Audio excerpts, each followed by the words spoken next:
Hey guys, welcome back to another Coin Snobz video.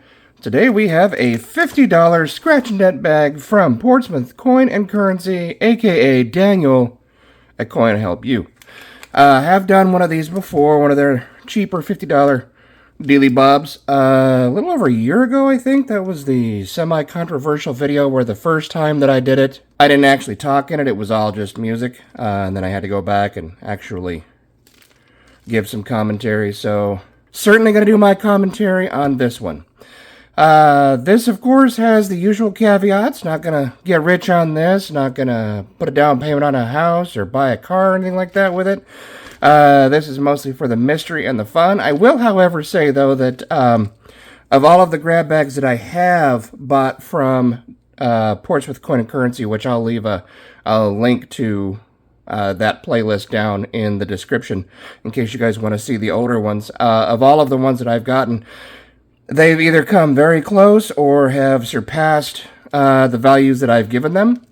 But I mean, of course, that's all debatable. I mean, first of all, coins are a fairly volatile market. Plus, I mean, on top of that, it just depends on where you get them from. I mean, you can get them from, your local coin shop, a coin show or something like that, and there's a good chance you're going to be able to find them cheaper than, of course, if you were to buy them off of eBay or something like that. That's the way it goes.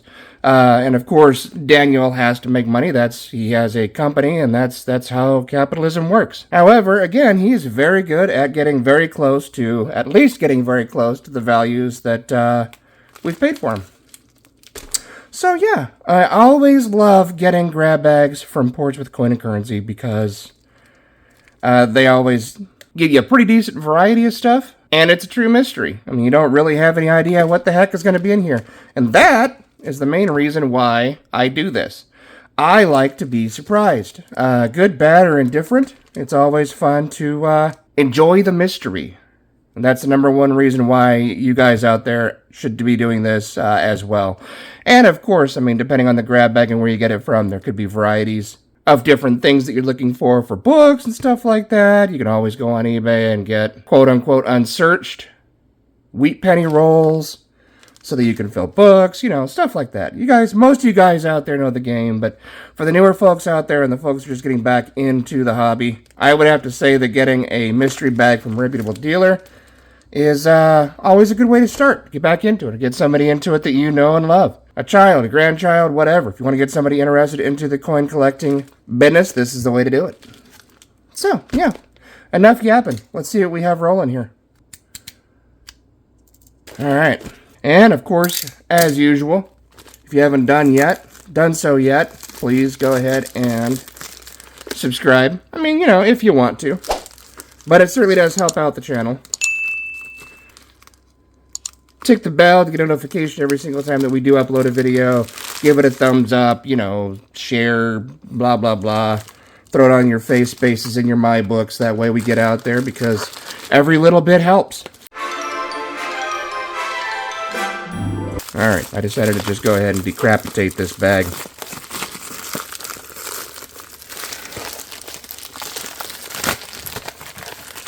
But apparently not good enough. I mean, heck, I have a feeling that that's why a lot of you folks watch this anyways, just to watch me struggle with this stupid packaging. And I don't blame you.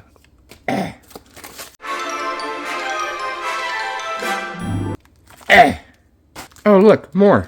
And of course, that's not to throw shade at anybody. I mean, that's a good thing. The better packed it is, the better off we're going to be. And the less of a chance at damage.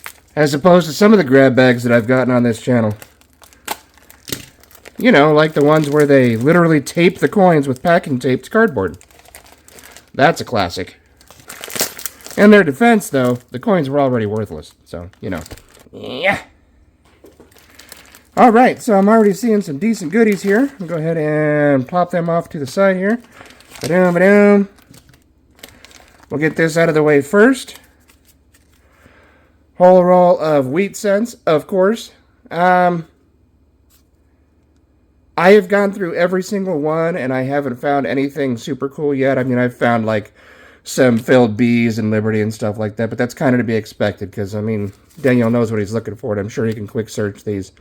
If he does, in fact, actually search these, which I mean, if it were me, I wouldn't be able to not look at them, to be honest. But yeah, some more stuff for me to obsess over right there, because that's what I do.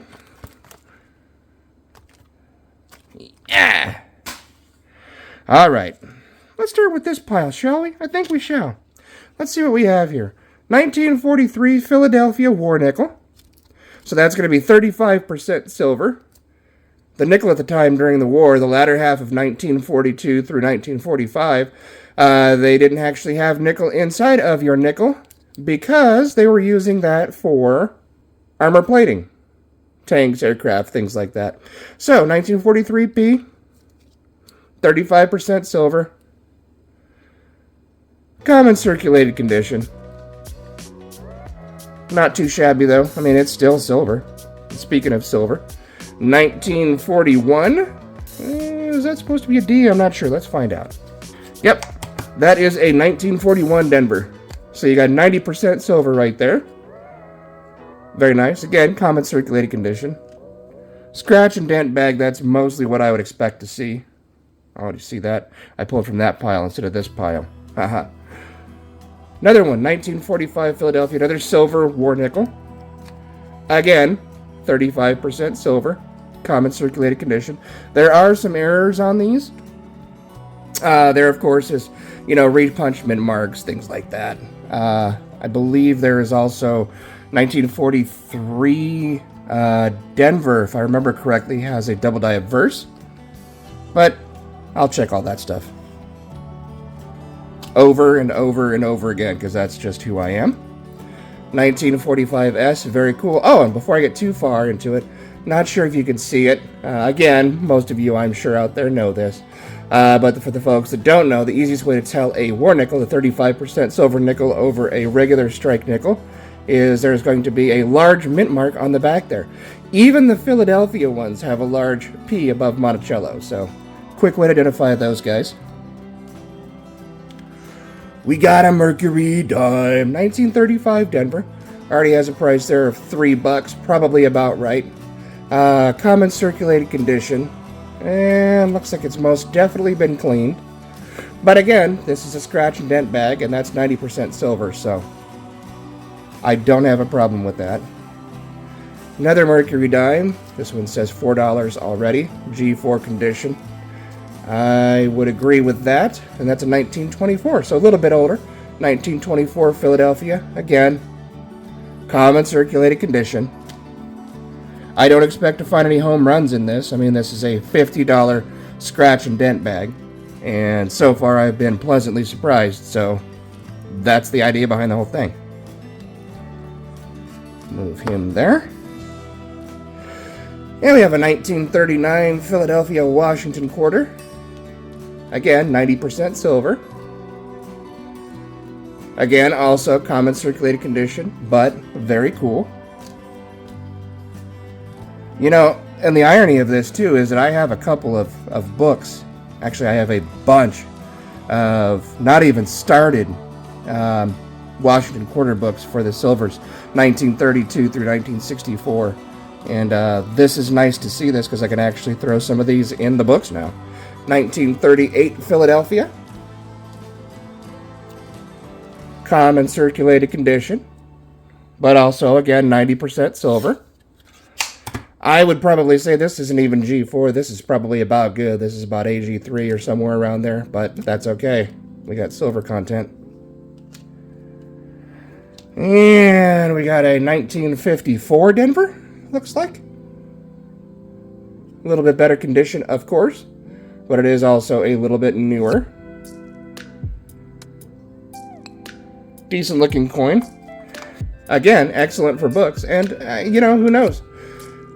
As per the usual, I'm going to scope the absolute living crap out of all of these coins to see if maybe Daniel missed something. You never know. Maybe there's a repunch mint mark or something here. Although I have a pretty good idea. 1904 Liberty nickel, aka a V nickel. Pretty much in the same circulated condition that you find every V nickel in. And I'm kind of torn with the V nickel series. When they are in mint state condition, I love them, but man, when they're circulated, they're just, I don't know, there's something that I just don't like about them. Plus, when they're in circulated condition, common year, no mint mark, as some of the later issues had, they're not worth a whole heck of a lot. There was a time where I used to go to an antique mall out here in the Phoenix area and get these for $1 a piece. And then ironically turn around and sell them on eBay for $3 or $4 a piece and make a little bit of money.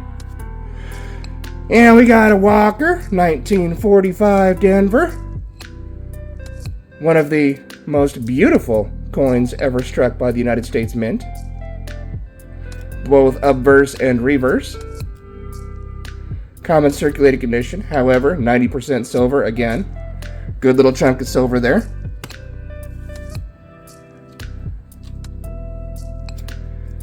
Another V nickel, 1909.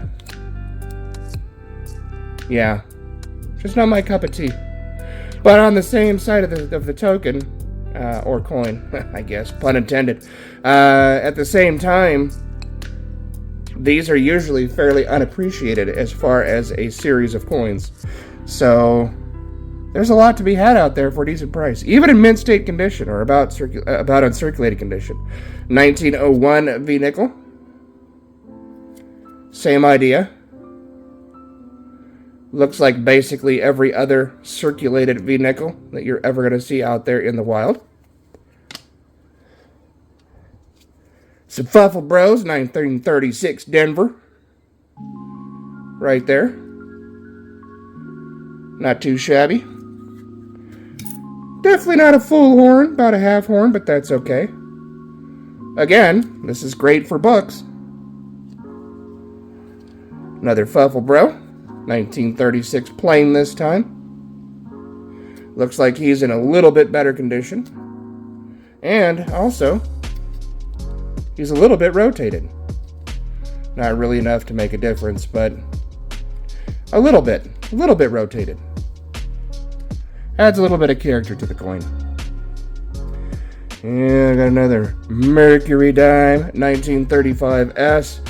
In not too terrible condition. Probably very good. I don't know. Again, it's hard for me to see through the camera phone and tell what kind of condition these coins are in. Which I'm sure you guys have already made your judgment. Says $3, probably about right. And a Kennedy $half, 1968 Denver. So this is going to be 40% silver, silver clad. 1965 through 1970 Denver issues were 40% silver. 1964 and back was the 90% silver. But that's a really good looking coin. Beautiful. There was a time during the big time heyday / surge of the coin community on YouTube where these things were like candy. We're talking like 2018, 2017 through 2021, 2022. These things were utilized by everyone for gifts. Lord knows we did it, and all that kind of stuff. But I mean, it is a beautiful looking coin. And although it's only silver clad, it's only 40% silver, it still has that silver tone to it. Mercury dime. Nope, Roosevelt dime. 1948S. They were selling it for that many dollars. I have no idea, but of course I will do some research and verify. And give you what I believe the total is at the very end of the video. Another Rosie, 1964. This one's probably at least about uncirculated condition. Yeah, it's probably AU all day. Keith actually just found one of these in a roll of dimes. A customer wrapped roll of dimes, no less. Only his, of course, was a Denver. For some reason, even though so much time has passed, we still find more Denvers, even in the old stuff, than we do Philadelphia's. I don't know. Probably all in my head. 1895 Indian head penny. Not too shabby. Let me look at it under the loop here and see if the Liberty is in the headband. And it is. Full Liberty in the headband. So we're looking at, I would probably say, this is a very fine coin. if not better. Maybe extra fine. Good looking coin.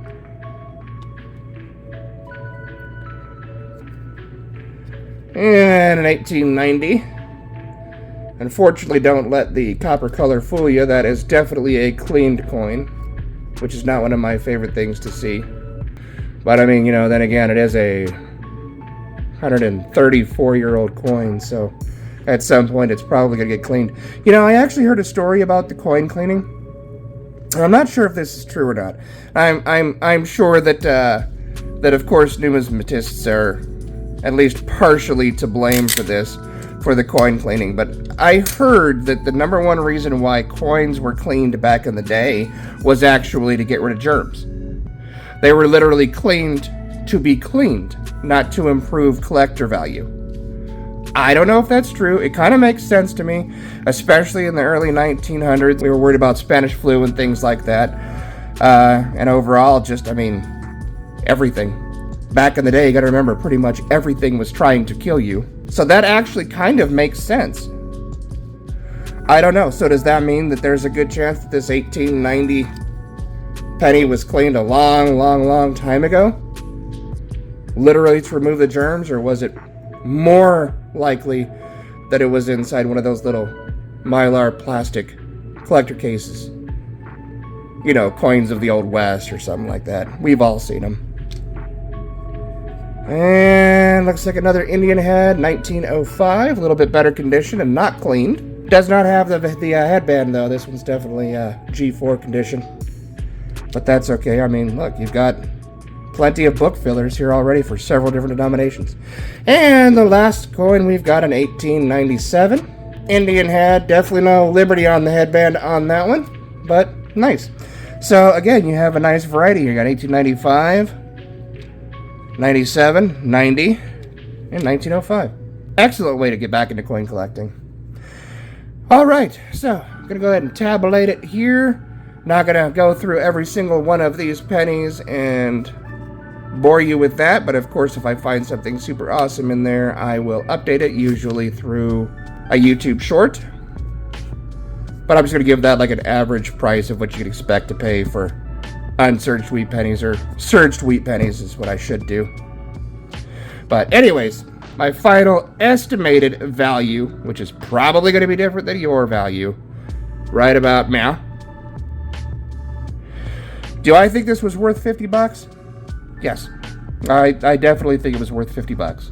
And of course, I haven't seen the final total that I've come up with as you guys have, but I would say that even in just regular value, this is probably right around 50 bucks, if not at least 50 bucks. I mean, this is a good variety. Again, there's some good silver in here. We have several denominations. We have several different years from denominations, several different mint marks from denominations. So, yeah, I think that for 50 bucks, this is a heck of a deal, and we could do a heck of a lot worse on eBay, as we have seen for 50 bucks. Heck, for 100 bucks, we could do a lot worse than this. But again, the important part is what do you guys think? This is mostly done for the mystery and variety of it all, and it's also done so that you guys can see what kind of more or less what you could expect if you buy some of these grab bags or scratch and dent bags from Daniel. But what do you guys think? Is this worth 50 bucks? Throw it down in the comments. Let us know what you think. Let us know if you would buy one. Chances are you probably would. Chances are you probably already have bought one. Lots of you folks out there are way ahead of the curve. But anyways, let us know. If you haven't subscribed yet, again, please go ahead and do so. Best way to support the channel. You can change your mind anytime if you don't want to be subscribed anymore. Tick the bell to get a notification every single time that we do upload a video. Throw it a thumbs up if you liked it, because again, that throws it out there into the YouTube algorithm. Tells them that this video is at least entertaining, if maybe not so super informative. Until next time, guys, love you all, God bless, and we will see you soon. Stay safe.